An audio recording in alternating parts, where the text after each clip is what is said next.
Ah, bah, salut tout le monde. Bah, allez, on se retrouve une nouvelle fois au bord de l'eau. Donc aujourd'hui là on se retrouve en fait sur un plan d'eau que j'ai pêché il y a une bonne dizaine d'années de ça. Donc je suis pas revenu depuis. Et donc là c'est l'occasion en fait de se faire une session correcte. Donc sur 4 jours. Bon, alors avant tout quand je suis arrivé, parce que là on est le deuxième jour déjà, donc donc ma session va durer de dimanche à mercredi. Donc le premier jour le dimanche, donc en arrivant et tout, bon, j'ai repéré un petit peu les lieux et tout. Et ensuite bon, j'ai monté le bateau, l'éco-sondeur et tout. Donc en fait j'ai sondé le poste avant tout. Parce que bon, je voulais montrer sur un plan d'eau un petit peu plus sauvage et tout là. Donc bon, je suis pas arrivé à joindre le propriétaire. Donc je me suis rabattu en fait sur un privé, mais c'est un privé responsable. Donc il n'y a pas de souci et tout, quoi, tout est nickel. Et la densité de poissons est pas forcément énorme. Par contre, il y a une grosse pression de pêche. Là, il y a déjà une vingtaine de cannes qui sont en train de pêcher sur quasiment 2 hectares et demi. Donc le plan d'eau fait 5 hectares. Donc ça commence à faire quand même pas mal de lignes. Il est bien sollicité. Donc c'est pour ça que avant tout j'ai sondé le poste pour voir ce qu'il y avait en face de moi. Donc je vous laisse regarder les images de l'éco-sondage.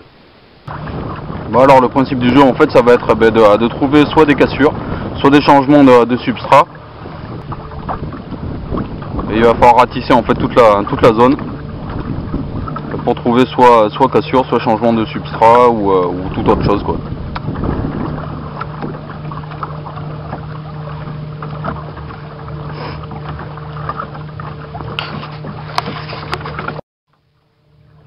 Bon, alors apparemment mon poste c'est un terrain de foot, donc c'est tout plat. Donc là je reviens vers mon poste. Donc on voit la descente. On va quasiment atteindre le lit en fait du plan d'eau quoi.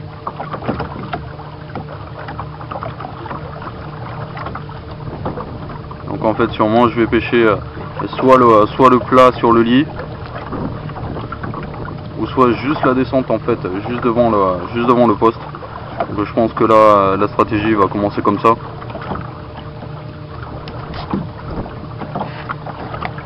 Par ici là. Juste là où c'est que ça remonte. Et là on arrive au poste. Alors ensuite, pour parfaire ce sondage en fait, j'ai sondé à la canne aussi pour vraiment voir ce qu'il y avait au fond, les différences de substrat et tout, parce que l'éco-sondeur ne nous dit pas tout. Donc il faut faire soit avec la canne à sonder, soit du bord, ou soit sur le bateau avec par exemple une canne de 10 pieds, ou si c'est une canne de 12 ou 13 pieds, on prend juste un seul brin avec un plomb au bout du corps de ligne, et puis on tâte le fond, voir la différence de substrat que c'est.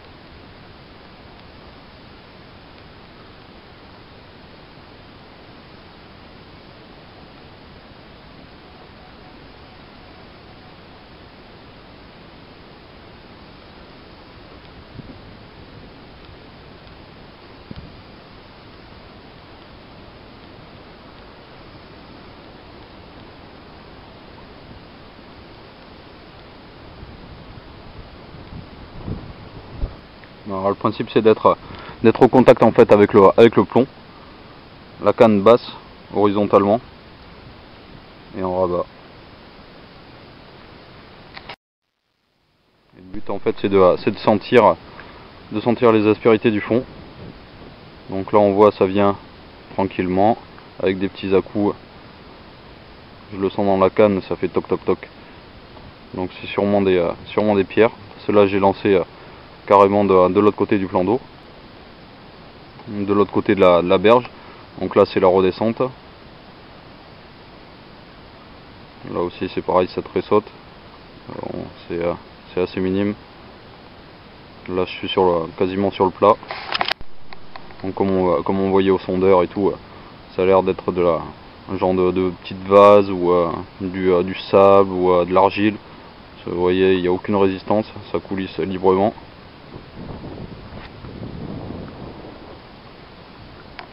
Ça coulisse toujours.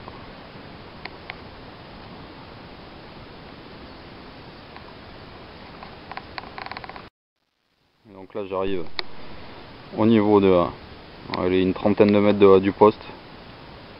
Ça commence à forcer, ça remonte à la profondeur remonte et on voit que c'est du dur. Alors là c'est difficile à retranscrire en vidéo, mais au niveau de la sensation dans la canne, on sent les à-coups que ça donne. Donc ça résiste, ça monte, c'est du dur. Donc je vais pêcher en fait juste la descente, à peu près une trentaine de mètres. Donc voilà le marqueur qui est remonté. Donc là je suis à peu près à une trentaine de mètres en fait de la berge. Donc je suis juste à la descente, là, juste à la remontée. Donc entre la limite du dur et du mou. Donc de toute façon le poste que j'ai et tout, c'est un poste de passage sur moi. Là je suis quasiment je suis à la moitié du flanc d'eau. Donc c'est parfait pour amorcer, parfait pour la précision au lancer. Les montages seront comme il faut. On va commencer comme ça et puis on va voir ce que ça donne. Alors une fois que le poste il est trouvé, en fait, donc j'ai clippé le fil sur le clip line. Et donc pour retrouver en fait à chaque fois la zone, donc je vais mettre un petit marqueur avec un petit bout de tresse sur le corps de ligne. Comme ça va pouvoir me permettre de libérer en fait le clip line pour pouvoir amorcer sur le repère. Donc pour ce faire, la ligature en fait, donc on fait une boucle, on positionne sur le corps de ligne et là on vient enrouler le corps de ligne en passant par la boucle. On fait ça 2-3 fois.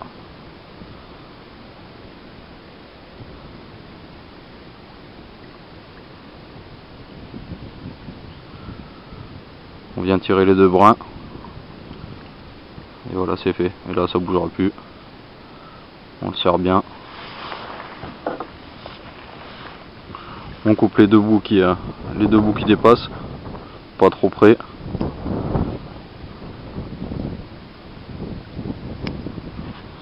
Et voilà. Et ce petit nœud, en fait, il va passer dans le moulinet, dans les anneaux sans problème. Donc alors, pour le lancer, pour bien faire, il faut mettre ce petit nœud en bas de la bobine. Parce que si vous le mettez en haut, en fait, vu que le fil il va s'enrouler sur la bobine normale, quand il va sortir, en fait, il risque de se prendre quand même dans le petit marqueur et ça va le bloquer quoi. Donc alors que s'il est en bas, en fait, tout le fil va se dévider normalement. Ok, alors je vais passer vite fait sur le principe de fonctionnement en fait de l'éco-sondeur. Donc il se constitue d'une sonde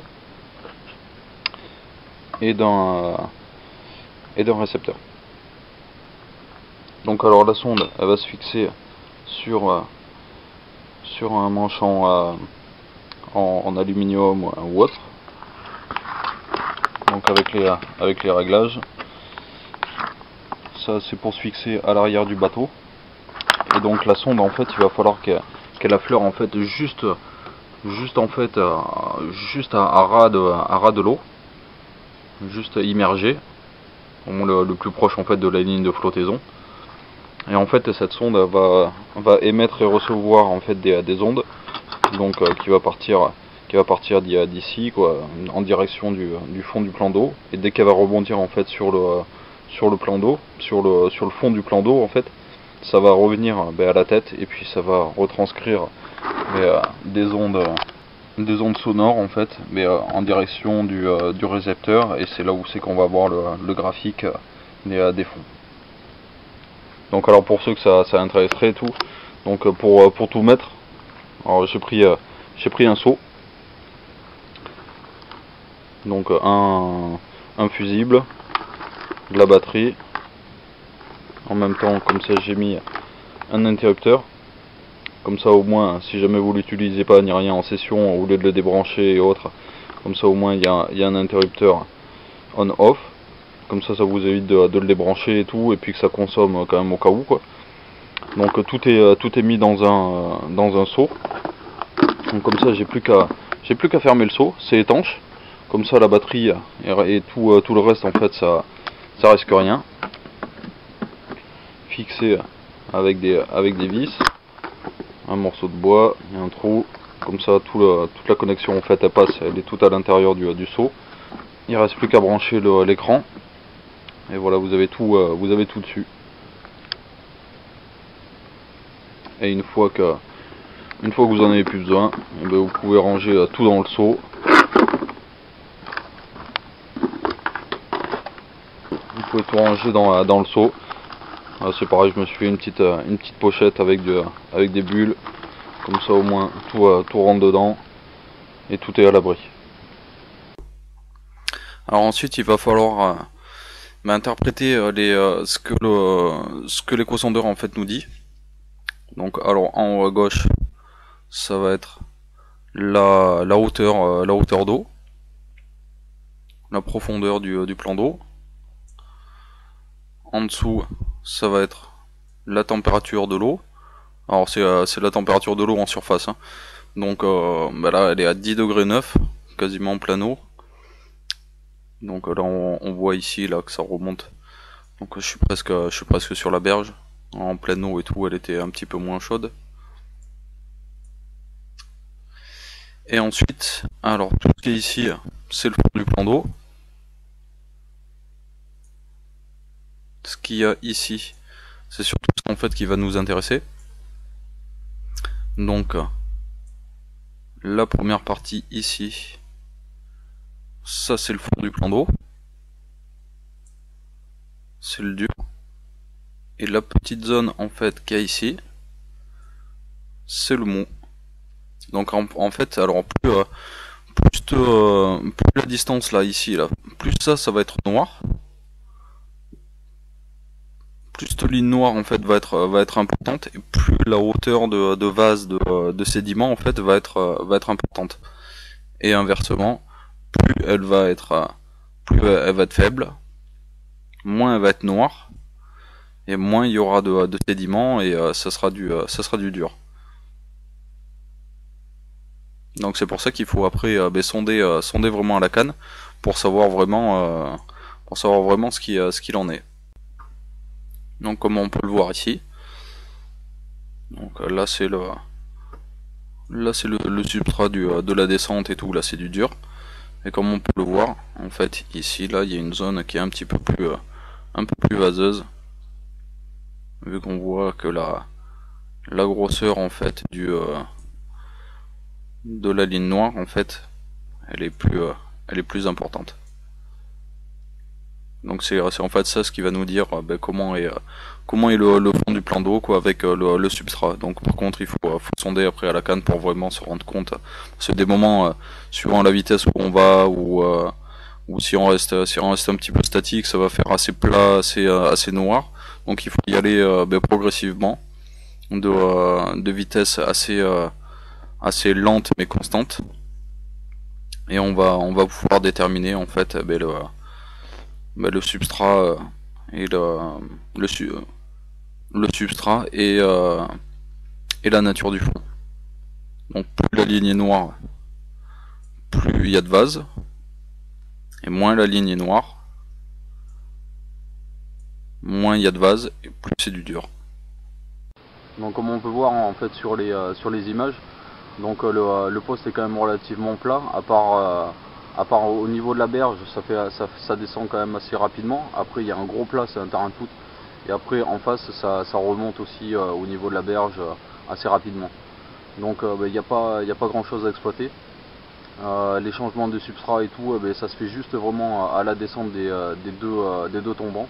Donc les deux pentes en fait c'est rocailleux. C'est un sol vraiment dur. Donc juste à la cassure en fait, et tout le terrain de foot là c'est un genre de glaise, de vase, enfin vraiment du sable peut-être au niveau du sondage et tout, c'est assez lisse et tout, ça s'enfonce pas du tout.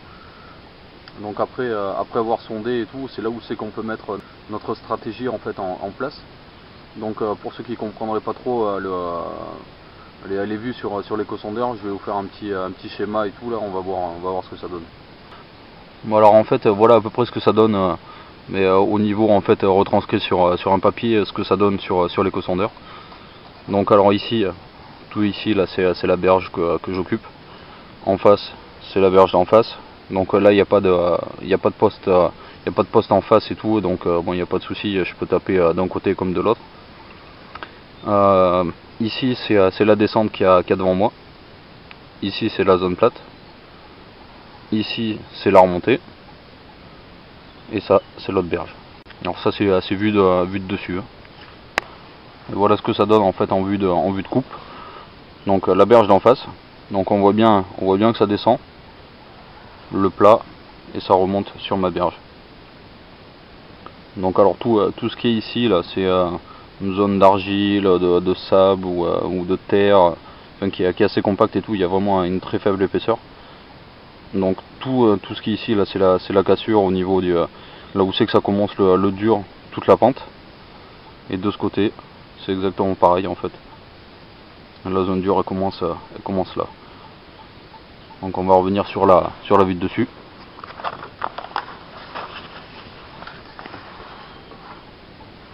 Donc alors moi je suis placé ici. Donc j'ai deux cannes. Et pour commencer en fait la stratégie, donc j'ai tapé en fait au niveau du tombant. Donc j'ai amorcé hier avec un mélange de farine et de la bille. Donc alors j'ai fait un poste ici. Donc alors j'ai amorcé assez groupé avec de la farine et puis des billes un petit peu éparses. Et le deuxième canne, vu que je pêche à 2 cannes, normalement c'est 4 et tout, mais maintenant je pêche plus qu'à 2 cannes de toute façon. Et la deuxième, donc je l'ai mis ici, pareil, amorcé avec de la farine et puis quelques billes par dessus. Donc alors à peu près 2 heures après avoir posé, j'ai eu une tirée vraiment très lente sur celui-là. Donc à prise de contact et tout, il n'y avait rien au bout. Par contre celle-là, là, quand je l'ai relevé, il n'y avait plus rien au bout. Parce qu'il y a pas mal de nourriture naturelle et tout, quoi. Il y a des écrevisses, des vers de vase, une corbicule, des mollusques et tout, des trucs comme ça, quoi. Donc c'est possible que ce soit des gardons qui vont bouffer les bouillettes ou soit les écrevisses. Donc pour la première journée en fait ça a rien donné. Donc j'ai pas pêché la nuit non plus pour laisser reposer le poste et tout, quoi. Déjà pour me reposer et puis pour que ce soit plus pratique pour le lendemain. Et donc ce matin en fait j'ai modifié un tout petit peu la stratégie. Donc j'ai toujours mes 2 cannes qui sont comme ça. Mais par contre j'ai fait un bloc central amorcé qu'avec de la farine, vraiment en quantité quand même assez importante. Donc vu que c'est quand même vachement sollicité et tout, peut-être que les poissons en fait ils fuient les amorçages, mais par contre ils restent peut-être sur le pourtour en fait de là où c'est que c'est amorcé, quoi. Donc en fait ce que j'ai fait c'est que j'ai tendu une canne juste en périphérie en fait de l'amorçage. Et par contre j'ai mis que des billes autour. Donc là plein paquet de farine, des billes un petit peu éparses sur le montage. Et l'autre j'ai fait la même chose. Donc alors je l'ai pas tout à fait mis là. Alors, il y en a une, je l'ai mis un petit peu plus loin que l'amorce. Et l'autre je l'ai mis un petit peu moins loin. Donc comme ça même si les poissons ils viennent de droite vers la gauche, ils tomberont sur les quelques billes. S'ils passent de ce côté, ils prendront celle-là, et inversement de l'autre côté. Donc on verra bien ce que ça donne aujourd'hui. Donc alors au niveau historique du plan d'eau, donc il a été fait il y a quasiment une quarantaine d'années. 37 ans ou un truc comme ça quoi. Enfin, bon. Et donc il a été mis en eau. Après bon, ça s'est développé et tout, c'était pas pour la pêche sportive ni rien. Donc il y a des poissons de souche. Et par contre après ça a été repris par quelqu'un qui fait que ça. Pour faire un complexe sportif. Donc il a introduit des carpes de toute espèce. Donc il y a des koi, il y a quelques esturgeons, mais bon pas beaucoup. Il y a quelques silures, des koi de dingue, des miroirs, des cuirs, des linéaires, des communes et tout quoi. Donc déjà à l'époque, il y a une dizaine d'années ça, déjà il y avait des beaux poissons. Donc leur croissance était quasiment de 2 kg à l'année, donc c'est phénoménal. Et puis maintenant il y a vraiment des jolis poissons quoi. Donc on va essayer de voir si on peut essayer d'en tenter au moins un ou deux poissons. Donc hier matin j'ai passé la matinée à peu près à sonder. L'après-midi après ça a été calme, il y avait un grand vent et tout, c'était vraiment impressionnant. Bon, les poissons ils bougeaient absolument pas du tout. Donc cette nuit je sais pas et tout, là j'ai dormi parce que j'étais claqué et tout quoi, j'ai retiré les cannes. Et donc ce matin, juste au lever du jour en fait, j'ai déjeuné, machin et tout quoi, et puis j'ai replacé les cannes, et puis là on est reparti pour une journée.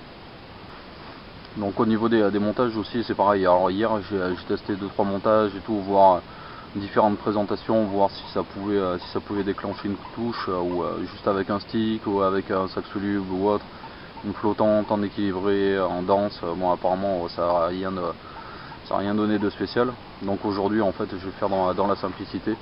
Donc juste un montage basique d'une quinzaine de centimètres en 13 souple. Donc un hameçon de 4 avec une petite gaine sur l'hameçon pour tenir le cheveu.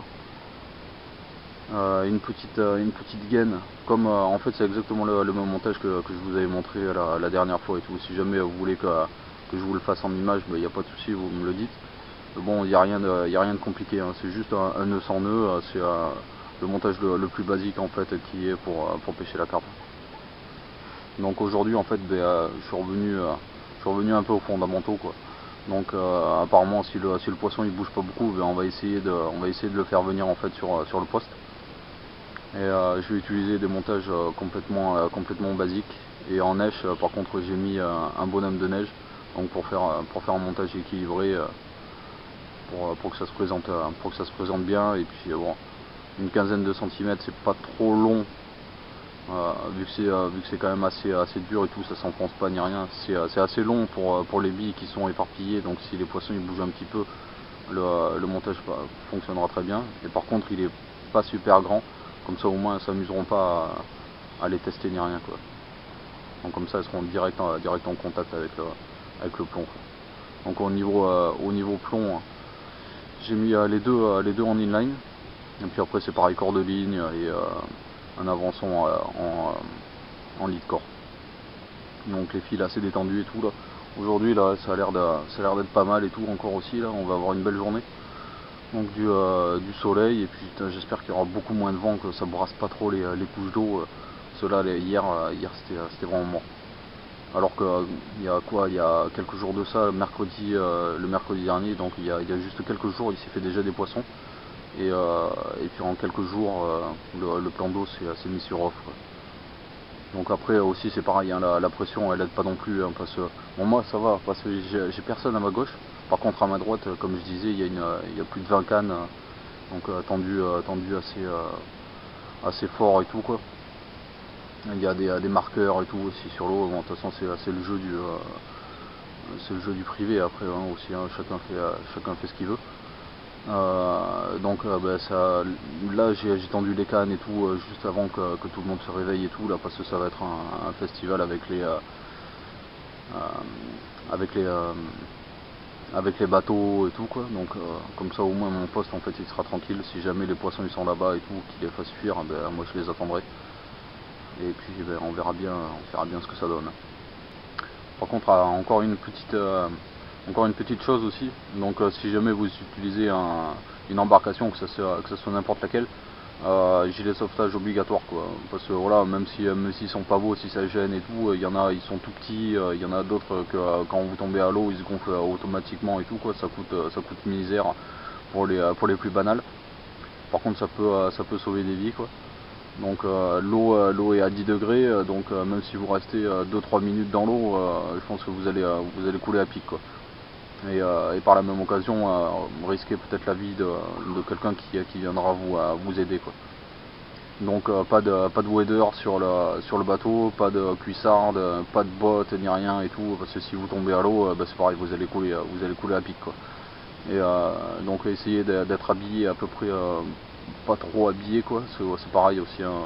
Donc plus vous allez être habillé, plus vous allez avoir du mal à nager si jamais vous tombez à l'eau quoi. Et puis voilà, essayez de faire en sorte en fait de prendre le moins de risques possible quoi.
Bah, les petits points sur la situation.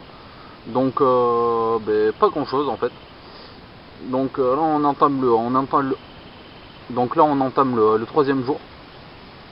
Donc hier c'est pareil, il y a eu tout le temps du vent toute la journée et tout, un vent de nord vraiment froid. Alors ça brassait vraiment les couches d'eau et tout quoi, toute la journée. Il n'y a pas eu de signe d'activité. Donc j'ai eu une légère tirée très lente et tout, c'est pareil, j'ai pris contact et tout, il y avait rien au bout. Donc c'est peut-être un poisson qui a cassé une ligne ou un truc comme ça et tout, qui traîne encore un plomb quoi. Ou un esturgeon peut-être, je sais pas.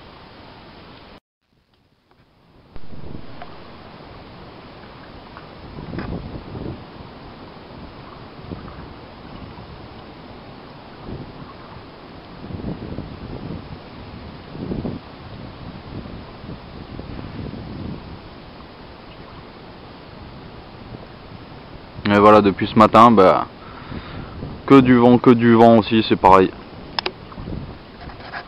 Alors déjà que l'eau elle est pas chaude et tout, ça brasse toutes les couches d'eau, ça facilite pas la pêche.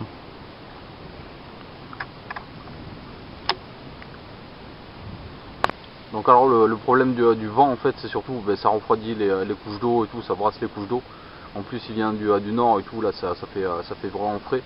Malgré un beau soleil et tout, ça réchauffe pas assez l'eau. Et puis il y a un autre problème aussi, c'est la localisation des poissons en fait quoi. Donc avec les vagues et tout, on voit pas si ça fouille, ni si ça marsouine, ni rien, parce qu'il n'y a pas eu de saut, donc là par contre là il y a absolument rien qui est visible. Donc par contre hier soir je suis resté à peu près jusqu'à minuit en attente et tout, à voir à peu près s'il y avait des signes d'activité. Et donc il y a eu deux zones où c'est que ça a sauté et tout, bien comme il faut. Donc juste devant mon poste et tout, à la zone juste à la fin de la pente, et en face sur la berge, vraiment sur la berge d'en face et tout, quoi, à peu près à 5 mètres, entre 2 et 5 mètres de la berge. Donc sur le coup des minuit et tout, après j'ai plus d'activité et tout sur le poste, donc j'ai retiré les cannes et tout, quoi. Comme ça au moins ça reposait le poste et tout, et au cas où bon, s'il restait à manger et tout, elles ont eu ce qu'il fallait et tout, ça a goûté aux appâts. Donc par contre en plus de ça, hier après-midi, il y a eu trois pêcheurs qui sont partis. Donc ça fait déjà 12 cannes en moins, donc c'est pas négligeable. Là on n'est plus que 3 sur le plan d'eau, sur la même berge.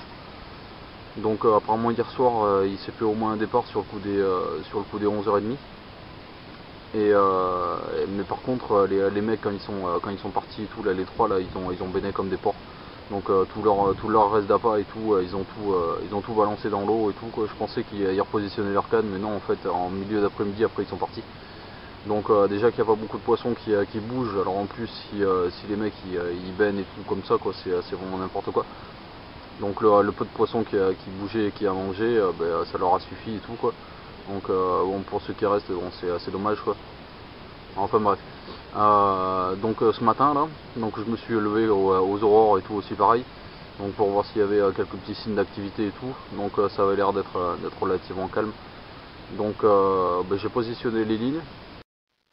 Alors pour être un petit peu plus précis là sur la zone là où c'est que j'ai amorcé et que j'ai positionné les lignes. Donc ici c'est ma berge. Donc là j'ai une canne ici, une canne ici, et donc j'ai vu sauter en fait à peu près en face, juste là où c'est que ça commence à descendre et tout, là sur du dur. Donc tout le long il y a des arbustes et tout là aussi.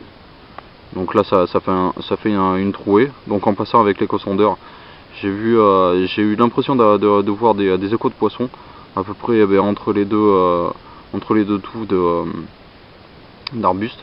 Donc j'ai positionné ma canne ici, et puis j'ai amorcé un petit peu tout le long pour voir s'il y a du poisson qui navigue le long de la berge, pour essayer d'en intercepter un.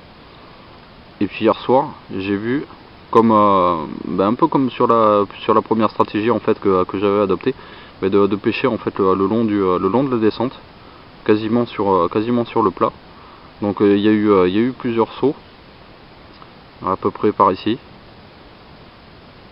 Donc j'ai positionné ma canne dessus, et puis c'est pareil, j'ai envoyé des bouillettes coupées en deux un petit peu tout le tour, et puis on va voir si ça paye ou pas, quoi. De toute façon il n'y a pas le choix, il faut tenter et tout, quoi. Faut faire un peu de la pêche opportuniste, et puis voir sur les manifestations et tout si le poisson y répond. Hier soir j'ai bien essayé et tout, mais bon, apparemment ça a pas répondu. En plus il faisait nuit et tout, je voyais pas mal où c'est que je lançais. Donc bon, on va voir aujourd'hui. Donc une entre 4 mètres, 5 mètres de la berge d'en face. Donc à peu près dans 2 mètres d'eau. Donc la flotte est un tout petit peu plus chaude et tout quand même en bordure. Donc elle avoisine les 11 degrés, à peine plus que 11 degrés. Et par contre en pleine eau c'est vers les 10,5, 10,6. Donc on sait jamais, ça peut faire peut-être la différence quand même, vu que les poissons ils sont à sang froid et tout, ils cherchent quand même le confort. Donc j'espère qu'aujourd'hui il y aura moins de vent. C'est surtout ça le truc, quoi. Vraiment pour la localisation et tout du poisson. Bon, déjà il y a eu un peu de mieux hier soir et tout, j'ai vu des poissons de passage, quoi, comme c'était prévu et tout. C'est pas des poissons qui restent. Donc j'ai lâché l'affaire avec la farine. Par contre j'ai mis juste un stick sur le bas de ligne, quelques bouillettes coupées en deux et tout, amorcées assez éparses pour essayer de faire grappiller un peu 2-3 brins par-ci par-là par le poisson. Et puis maintenant là on attend encore, quoi. Donc bon, ça fait déjà 2 jours, donc le 3e jour, bon on reste toujours confiant et tout, quoi. De toute façon il n'y a pas le choix, hein. Donc moi j'aurais eu un autre poste et tout que j'aurais pu exploiter un peu mieux au niveau de la digue et tout, ça aurait été plus favorable parce qu'il y a plus de 6 mètres d'eau. Donc les poissons quand même je pense qu'ils sont plus dans leur zone de confort et tout, dans les profondeurs. Et si par contre il n'y a pas trop de vent et tout aujourd'hui, c'est possible qu'ils se rabattent vers là où c'est qu'il y a un peu moins de fond et puis ben, on verra ce que ça donne.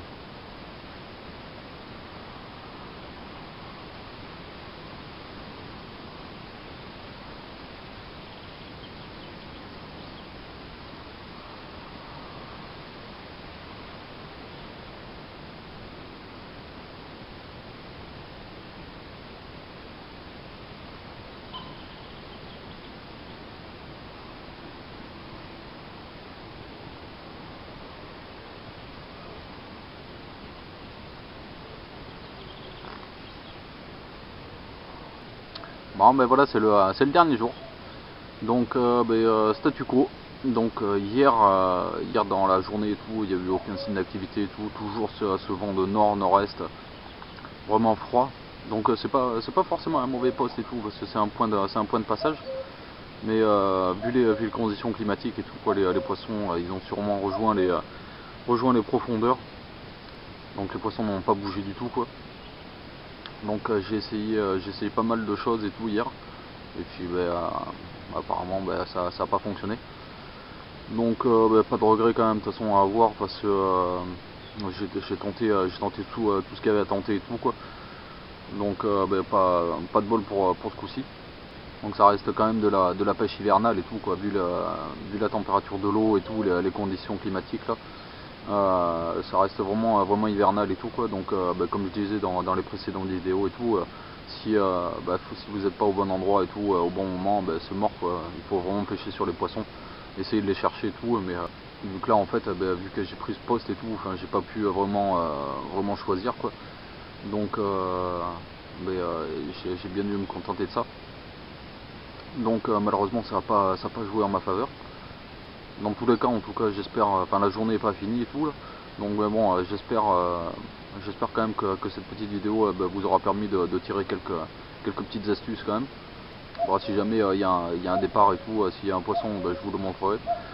Sinon, on se retrouvera la prochaine fois sur un plan d'eau. Enfin, j'essaierai de cibler un peu mieux, avec un peu moins de fond et tout, au moins pour le début de saison.